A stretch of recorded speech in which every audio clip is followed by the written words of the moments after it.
I'm slowly getting back on the road, and I've got some tips to help you stay cool this summer. I'm Brian with Bulldog Delivers. Let's hit it! Hi everybody, I'm back after a few weeks off. It's been a rough few weeks. For those of you who missed it, I made a community post about this not too long ago, that I was involved in a multi-car wreck over 3 weeks ago now, and it was pretty bad. Unfortunately, it looks like my vehicle, at least, has been totaled, although the insurance company still has not made that determination yet. No one's even been out to look at it. But the big thing is everybody that was involved walked away. There were no serious injuries, nobody transported to the hospital, thank God. I took the brunt of it, and my car got thrown around quite a bit. And it was only by the grace of God that I was able to walk away from it with minimal injuries. So, I'm being treated at the chiropractor for that right now. It's been a very good process that I've been going through with them, and I'm feeling a lot better than I was initially right after that. Because I'll tell you what, it was a very traumatic experience, something I have never experienced in my life, and it was pretty significant, and it shook me up really bad. And no matter how much you try to be prepared for something like this, really the only way you can be prepared is wear your seatbelt, have airbags in your vehicle, and just drive as carefully as you can. But all of that still does not prepare you for what happens up here afterwards. So it's a mess, and plus, losing a car, it does affect my ability to earn a living. So I'm dealing with all of that right now, and it's just been an awful process, one that I wouldn't wish on anybody. I'll have a little bit more to say about insurance matters in my next video, because there's something that I learned, not necessarily in this case, but something that I learned that actually almost happened to me. So I'll share you that important info on my next video. So here we are now in the summer season. I know some of you may be dealing with a summer slowdown. This is what I heard a lot of people complaining about last year, and I'm already seeing some signs of it this year from some of the YouTubers that I watch, and I'm sorry that you're going through that, but for me, right now, this is my busy season. This is my busiest time of the year, and historically, it has been the busiest time of the year, and this year is ramped up to be even bigger than last year. And that was the amazing thing.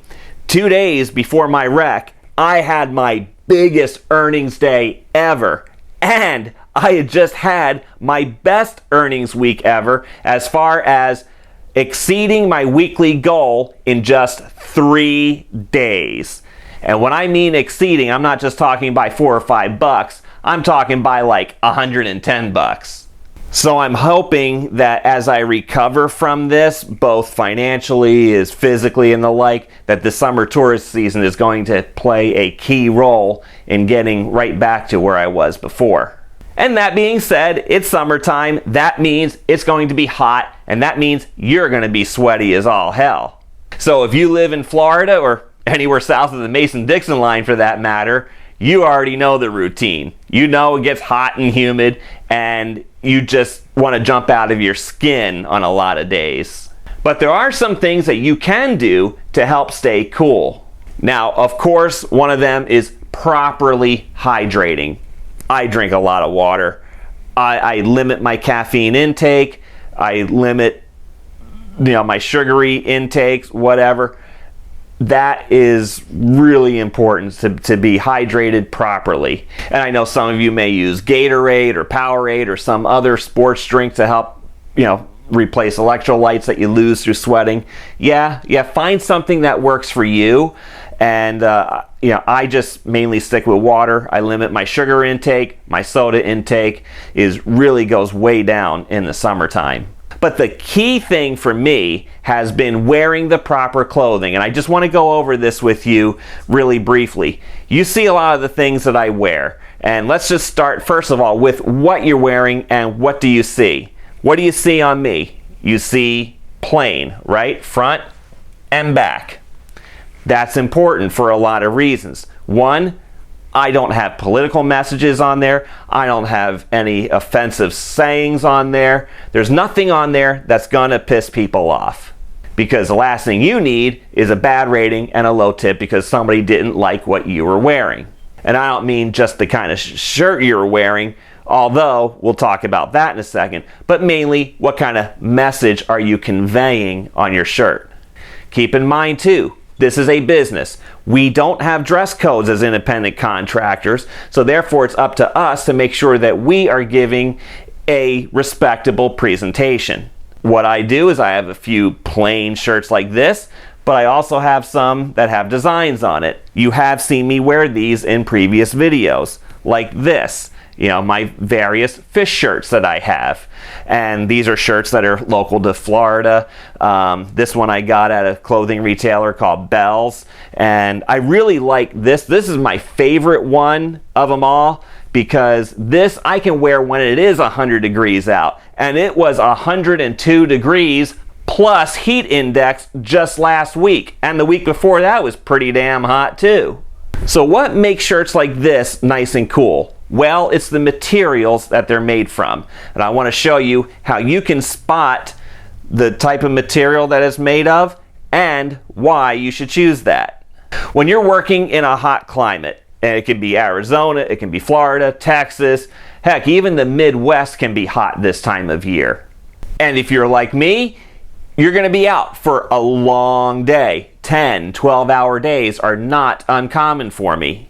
Therefore, it's important that I be comfortable and that I can get through the heat of the day. So, let's start with this shirt here, shall we? So, I'm going to take a look at the label. And there's two places you're typically going to find the type of materials that these shirts are made from. The back of the neck, and if it's not listed there, look at the bottom of the shirt inside on the seams. You'll often find tags there, and in most cases, that's where you're going to find the care tag. When it comes to materials, I stay away from cotton. Now, it's not to say I don't like cotton. I do. I like supporting my local farmers. Cotton is a big industry here in the Deep South. I have cotton fields not far from my home, both here in Escambia County, Santa Rosa County, and on up into Alabama. And it is an important part of our economy as well as the farming industry in general. And it's a good product. I'm not saying that it's not. I don't wear it in the summertime because it's just too damn hot. You sweat, it captures your moisture, and it doesn't dry out fast. This type of material does. So what is this shirt made of? Let's take a look. This is 92% polyester and 8% spandex. Now that is pretty neat. Now, when you think of polyester, I know a lot of you are probably thinking of the hideous 70s outfits, right? You know, no. Polyester is actually a good material as far as moisture wicking. A lot of your moisture wicking clothing lines, you know, like Nike Dry Fits and the like, oftentimes they'll have polyester in them. But you want something that'll soften it up. Me, I can't wear a shirt that's 100% polyester. It has to be mixed in with something else. It could be nylon, it could be spandex. And the spandex is important on this. Why? Because it stretches. You know, it flexes with you. You're doing the reaching. You're lifting the heavy cases of water. You're lifting the cases of soda. And you're reaching up to the high top shelves there. So it's important that it moves with you. Plus, when this stuff gets wet, it dries off in the matter of minutes. And that just happened to me a few days ago. I got caught in a rainstorm and I just had to go to run to the car. So I did. I got there. I just got a towel, wiped up the excess moisture, and in 20 minutes I was dry again, good to go. And here's another shirt, similar material. It's, again, a solid color, and that's fine. This one I got at Marshall's, actually, and that's another good place for you to look too. Look at Marshall's, TJ Maxx, Ross, those kinds of stores. You can oftentimes find a lot of these shirts. Now, I realize I may be talking primarily to guys here on this because, well, hey, this is what I wear. Girls, same type of concept I would think applies to you, but you know what? Don't take fashion advice from me. So this shirt, this one just says it's made in Vietnam. So here I am gonna look down at the bottom of the shirt, find that seam. So here's the label. This is what shows you how to wash and dry and all that stuff, and tells you what it's made of. So this says machine wash cold with light colors, gentle cycle, use mild detergent, only non-chlorine bleach when needed, do not use fabric softener, tumble dry low, remove promptly, cool iron if needed, do not iron on print label, and do not dry clean. So that's kind of important information, and I'll explain to you that in just a second. So this shirt here is 9% polyester and 10% spandex. 90% polyester, 10% spandex. And again, it does the same thing. It's nice, it's cool, it dries out fast. So when I'm carrying cases of water up to the 3rd floor apartment and I come back to the car all just dripping, I just wipe myself off and I go on, and 20 minutes later I'm dried out. So again, flexible shirts. Materials like this, whether you buy this or a dry fit product or any of those moisture wicking products, particularly performance sportswear, do not put them on the high heat cycle in your dryer. It will destroy this material.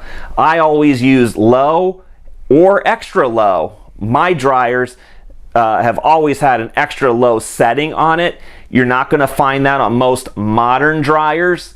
That's going to be really hard to find. An extra low setting works perfectly on this. It saves you a little bit of electricity, saves you money, and that stuff dries pretty fast.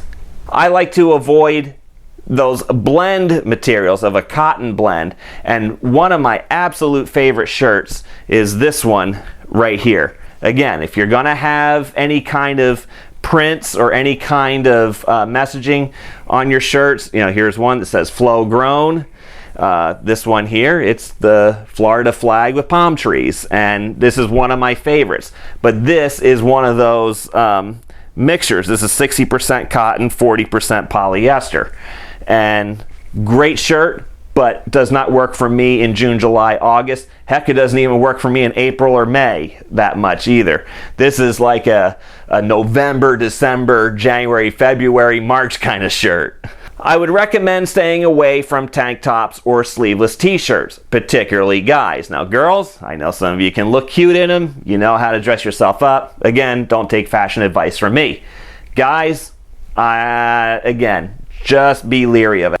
So I saw a food delivery guy deliver to my next door neighbor, and he was wearing shorts and just one of those tank tops, white tank tops, and I just was like, really? It just did not present well. Plus he had somebody else in his car, which I know he's not supposed to, but anyway, that just looks shady. It doesn't make a nice presentation. So avoid sleeveless shirts when you can. Next, let's go to shorts. Now this is another thing that I'm a little more particular about.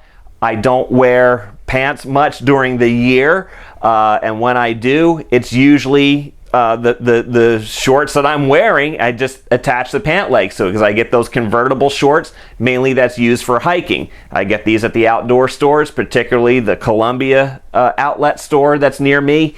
So I go there and I buy all my my shorts there. I'll show you just one example that I have. And this one is from Columbia. It's their performance fishing gear brand, and they have that nice little label on that. And so these are very durable. They're pretty rugged. They can take a good bump, a scrape, whatever. They're not going to tear apart on you. I have yet to puncture a hole in anything like these. And again, if they get wet, they dry out pretty quick. And the nice thing is they don't trap heat much. They're very good for airflow. And guys, I think you know what that means, right? And that brings me to the really uncomfortable topic of what's underneath those shorts. Again, I follow the same rules when it comes to that. What kind of material is it? Light, breathable, again, for the same reasons, I avoid cotton products. And you know what? I've had no issues. Because guys, let's face it, it can be pretty embarrassing if you develop heat-related issues. And I wash them and dry them just like I do my shirts. I put it on the gentle cycle or delicate cycle, and I put it on the low or extra low heat setting on my dryer. Okay, so now let's talk about footwear.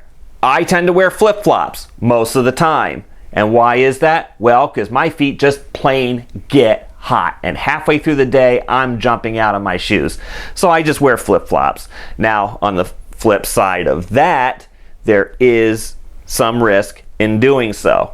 Flip-flops do not give you the support that you need around your foot, and a lot of times underneath that foot too.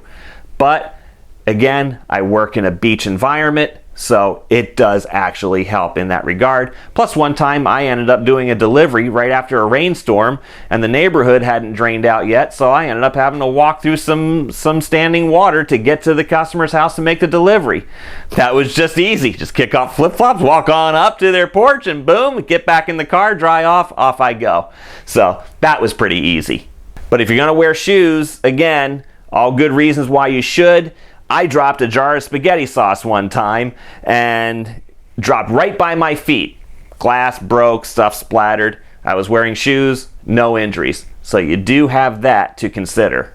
Also, when you're carrying heavy stuff up the steps, having proper footwear can give you better footing for when you're going up and down the steps. Plus, you tend to be a little bit quicker in them too. You need to wear shoes that are breathable, that have a decent amount of airflow in them. And again, socks. Usually those like sport type socks, running type socks, whatever. Something that's going to be flexible, something that's going to be breathable. Again, no cotton. And something that's going to actually have some cushioning underneath it too. A lot of these socks will have a little bit of arch support, so they'll be a little bit tighter right around there, and the cushioning underneath does help. So I understand this is a bit of an unconventional topic, but hey, it's reality for us gig workers. It's summertime, it's hot, we're going to be doing heavy lifting, we're going to be climbing steps. We are going to be out there in the elements, so why not be as comfortable as you can be? When I told my wife what topic I was going to do for my first video back, she just shook her head. She's like, "Don't you dare." I said, "I'll do it tastefully, don't you worry about that."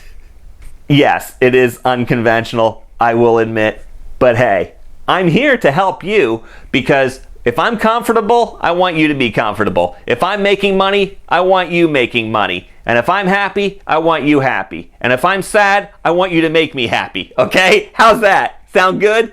Thank you. And to that point, thank you very much for your very kind comments when I posted on the community tab on my YouTube channel about what had happened to me a few weeks ago. And I've got some very nice, warm, encouraging comments. So thank you to all of you for passing on your thoughts and giving me the encouragement to continue to do this. Because I'll tell you what, after a significant wreck like that, it really does play with your head and makes you wonder if what you're doing is really worthwhile. As I said in that post, I appreciate my family more than ever because I got to come home to them that night. And again, fortunately, no major injuries, which is great. I'm not going to talk much more about it due to the so many open elements that are still happening in this case. Again, you're just looking at all kinds of weird things that have surfaced, and I'm still getting more information out of it. So yeah, I'm just going to keep my mouth shut. That's probably the best thing to do for now. So I will share with you more details and my experiences in that because there's just so many things I would love to just rant about, but I can't. And thank you to the new subscribers who've continued to climb on board here on this channel. I really appreciate you subscribing and clicking that notification bell. Please do so you don't miss any more of my tips, any more of my videos. I'm going to be cranking them out now. I've got another one coming out really soon, so you don't want to miss that because it is about car insurance, and it is something that just blew me away when I read that. I'm Brian with Bulldog Delivers. Until next time, go get 'em!